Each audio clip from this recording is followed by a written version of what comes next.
nakakatouch naman yun. Kaya kung gusto nyo lang maging masaya ngayong Pasko, eh mag-email lang kayo sa amin para mapuntahan namin ang inyong mga mahal sa buhay dito sa Pinas. And before we end, eh pwede ba naman makalimutan natin ang ating paboritong portion? Ano nga ba yung mga kabanding? Wow! Siyempre, ang batian portion. Sabay-sabay natin batiin si Jack and Joe ng Dubai ng happy birthday. Okay yung name niya, Jack and Joe.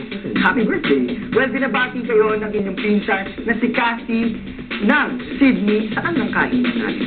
Well, sama-sama naman tayo sa, siyempre, grand pakain ni Lola Jet of Australia.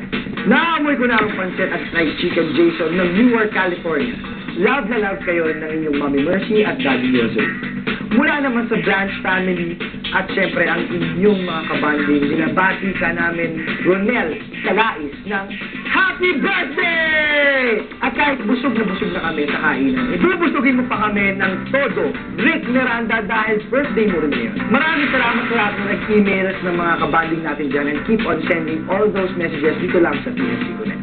Tapos na naman ang Thursday, magkita-kita tayo ulit dahil tomorrow po, eh may maghahandog sa atin ng isang awitin at tuloy-tuloy pa rin ang countdown natin sa araw na pinakahihintay natin lahat.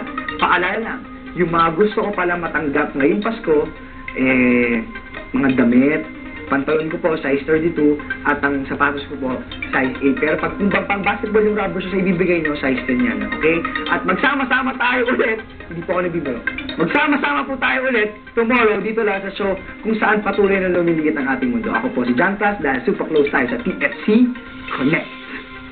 Pedalo ko hindi ako nagbibiro.